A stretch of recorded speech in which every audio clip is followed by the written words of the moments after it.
Good morning, y'all. I want to talk to you about polar bonds versus polar molecules. Last week we actually talked about polar bonds. That was that whole concept related to electronegativity. And you get a polar bond when you have two nonmetal atoms that have different electronegativities. And that leads to an unequal sharing of the bonding electrons. One atom ends up with a partial positive charge and the other atom ends up with a partial negative charge. So examples of polar bonds, something like HCl, that would be, let me change that to green by the way, that would be a polar bond. That little bond that I've drawn in there would be a polar bond. This is not a complete valid Lewis structure. I haven't shown the lone pairs on the chlorine. I'm just pointing out that this right there would be a polar bond. And we can actually illustrate that sort of with the electron cloud model. And so if you imagine the two atoms and the electrons that are being shared here, they would tend to be spending a lot more time around the chlorine atom. Just a little of the time around the hydrogen. And that leads to partial negative charge on the chlorine. So we have a partial negative over here, and then a partial positive on the hydrogen. Okay, and so that's what a polar bond is. Sometimes the electron cloud model is a bit hard to draw, and so chemists have another way of drawing a polar bond or indicating that the bond is polar. So we draw the two atomic symbols, and what we can do is draw an arrow through the molecule like this, and we point it in the direction that the electrons are being drawn.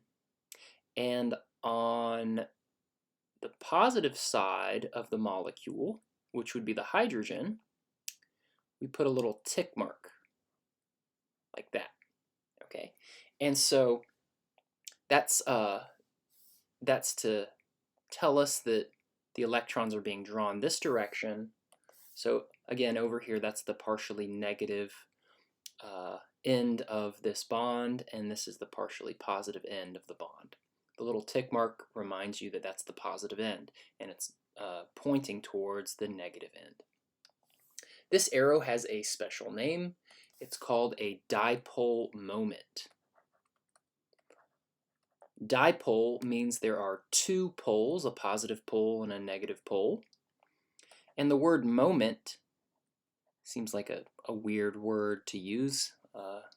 Like, is this some type of moment in time? This thing is actually a permanent dipole moment. And the word moment is related to the word that you're familiar with, probably, momentum. Momentum is when you have an object moving and it has a mass and a particular speed. It's got momentum. And so this word moment is probably, you've probably not heard this word used in this way ever before. I mean, I hadn't until I took chemistry. So the dipole moment is technically, there's a mathematical word for it. It's a vector. So it has a size and a direction. It's got a size and a direction. So that's the dipole moment, and it's pointing towards the negatively charged or partially negatively charged end of the bond. Okay? And so that's how polar bonds develop. And when we have two nonmetal atoms with different electronegativities, that's the type of thing that's going to happen. If they have the same electronegativity, you'd have a nonpolar bond. So we've talked about this as well. So in maybe in black here, I'll draw a nonpolar bond. For the hydrogen-hydrogen bond, same electronegativity values, we wouldn't draw a dipole moment through this molecule because it's a nonpolar bond. So no dipole moment. Okay, so that's pretty simple. So today's lesson is going to actually focus on polar molecules. In a polar molecule, you got to look at all of the atoms that are stuck together, not just two atoms involved in a particular bond. And in a polar molecule, one side of the entire molecule is going to be partially positive, and the other side of the molecule will be partially negative. Now that sounds exactly like a polar bond, but here we're talking about the entire molecule. For an entire molecule to be polar, it makes sense that you have to have at least one polar bond in the molecule for the molecule to be polar on the whole, right? So if you have a big molecule with like 20 atoms in it, but all those atoms have the same electronegativity values, you wouldn't have any polar bonds in that molecule, and the whole molecule would be nonpolar. So you got to have at least one polar bond in there. However, a nonpolar molecule might actually contain multiple polar bonds which cancel out. So I want to look at all of these cases together. So first of all, simple case. The HCl molecule is a very simple molecule. It contains two atoms, and the bond in that molecule is a polar bond. So there's only one bond in this molecule. The entire molecule then would be polar, and I've drawn the dipole moment through the entire molecule, partially negative end, partially positive end. Okay, so here I'm talking about the polarity of the entire molecule, this simple diatomic molecule of two different elements. But what about something like, let's see, something that's a bit more complicated. Let's say we're talking about the carbon dioxide molecule. So carbon dioxide, one of its Lewis structures, it has 3 resonance structures, looks like this. Okay, now somebody else might draw it this way, and that's valid. But this week we've learned how to use VSEPR, and we know that the real molecule is linear.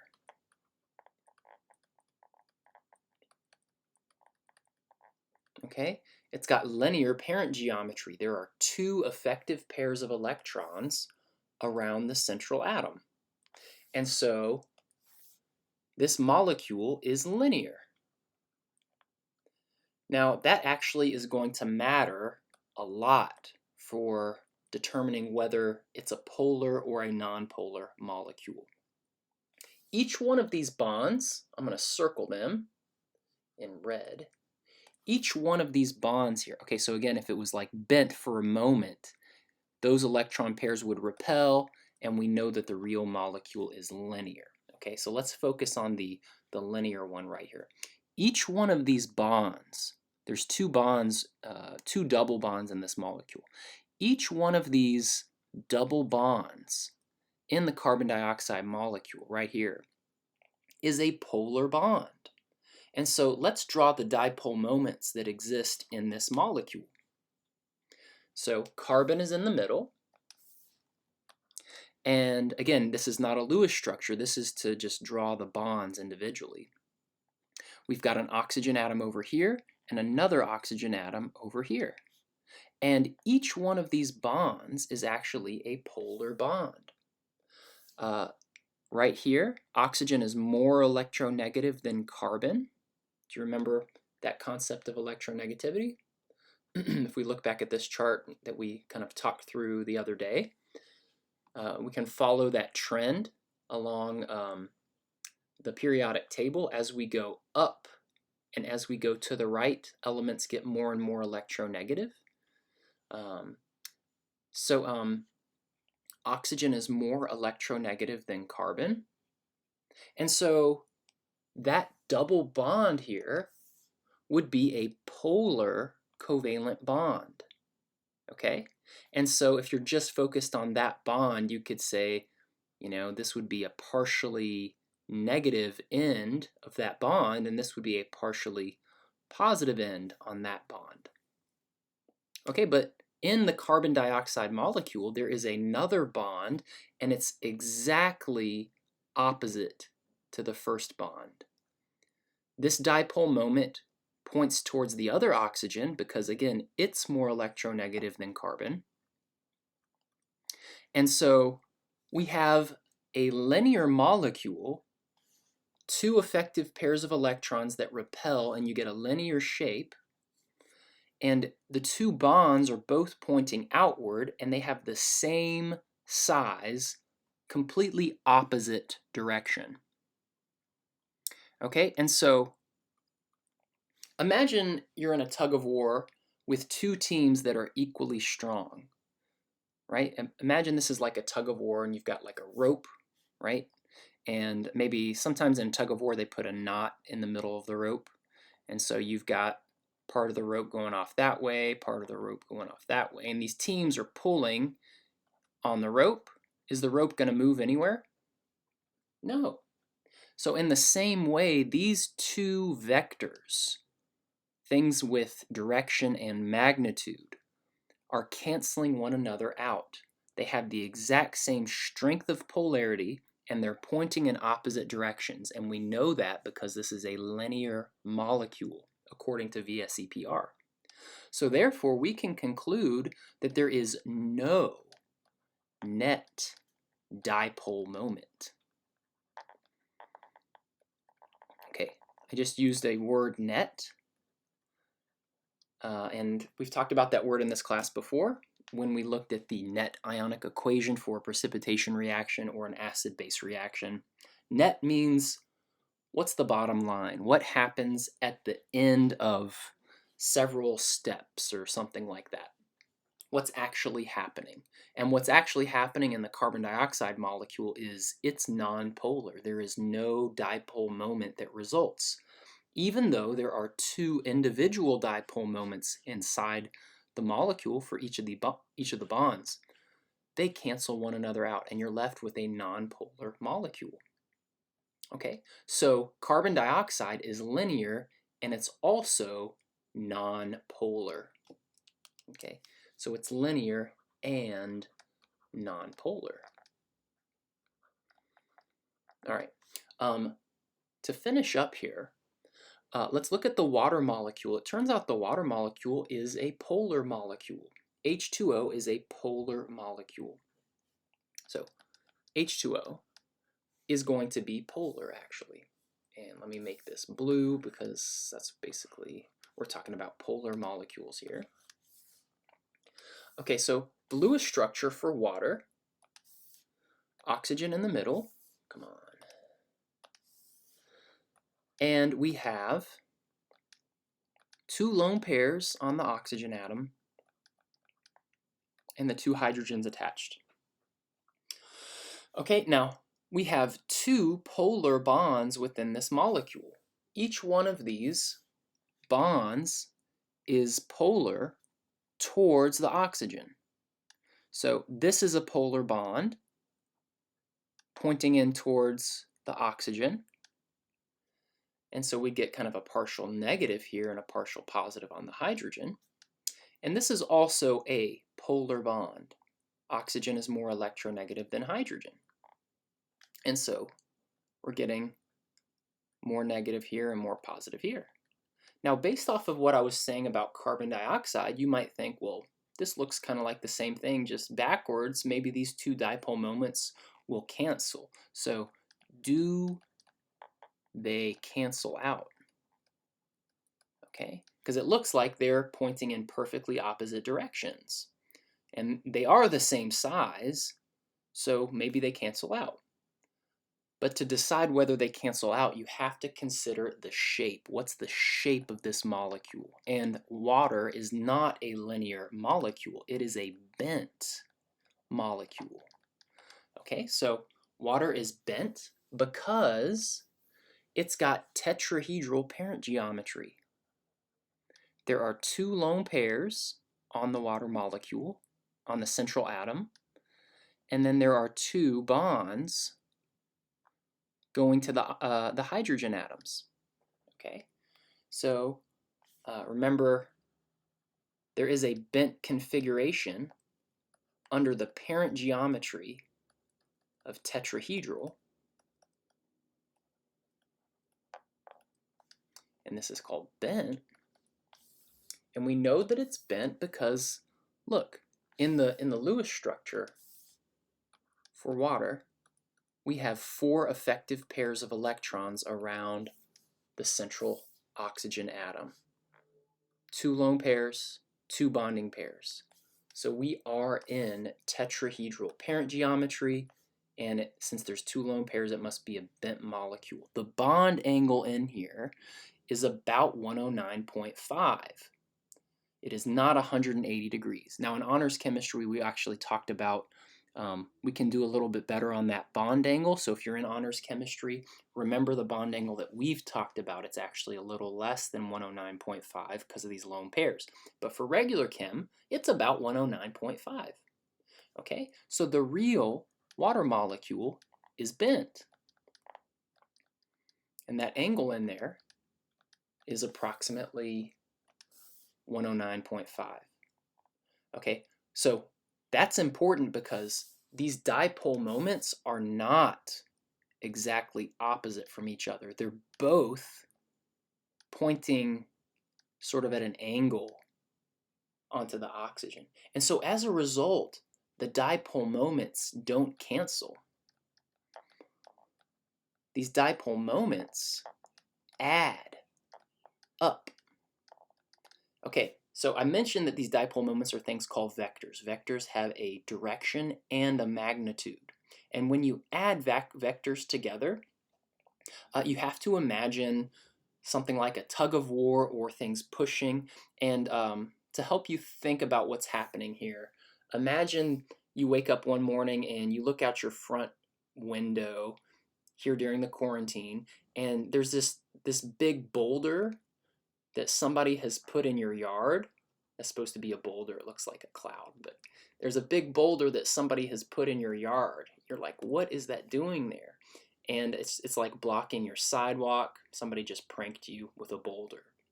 And so you go outside, you're pushing on it, and you just can't get it to move, right?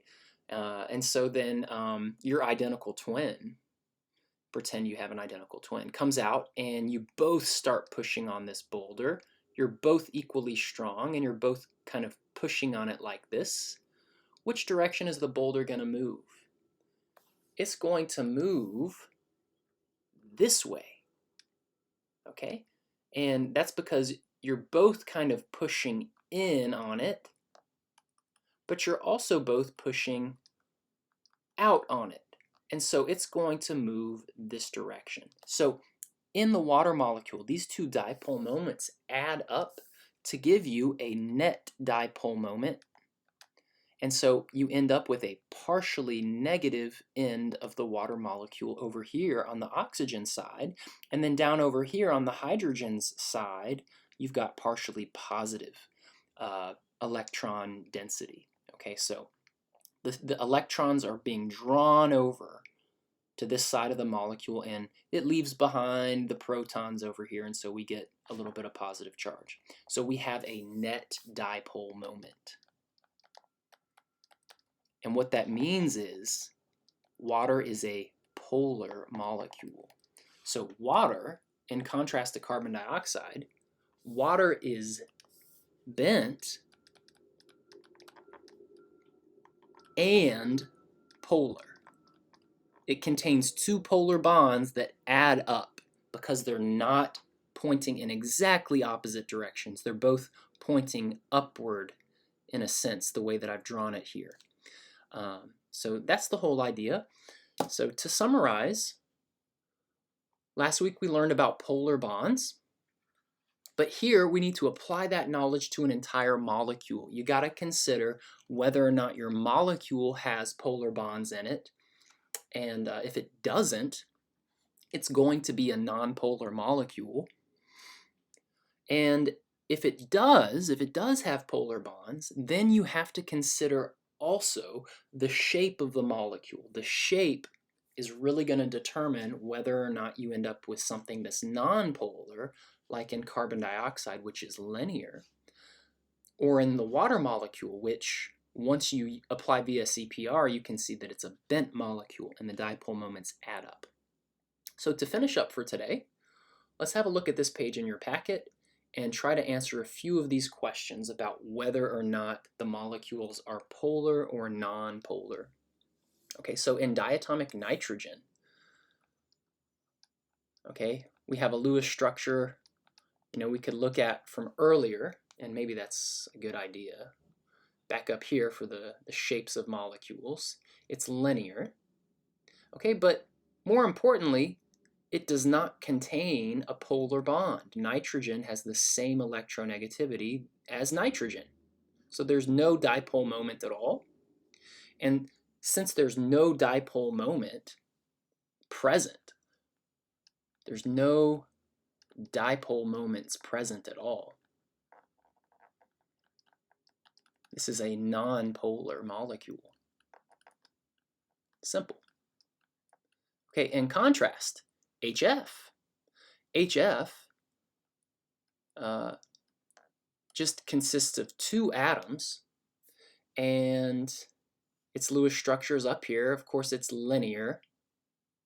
Two atoms, diatomic, is going to be linear, but fluorine is much more electronegative than hydrogen. Okay, fluorine is actually the most electronegative element out of all of them. And so whenever fluorine bonds to another element, it hogs the electrons. So we have a polar bond here. So this bond right here, the dipole moment is pointing towards fluorine. Put the little hash mark here. It's kind of messy, but let me redo that. We've got a polar bond. Only one bond in the molecule, and it's a polar bond. Partial negative, partial positive.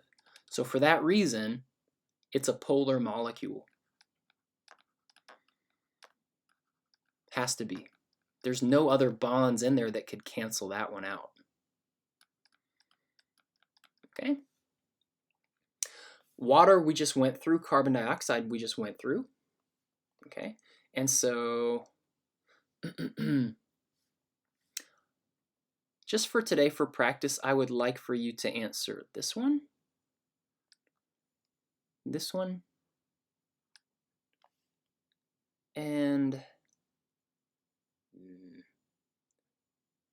one. And we will talk about these other ones on Friday. First thing on Friday during our Zoom session, I'll go over these with you, and then we'll look at these other ones together.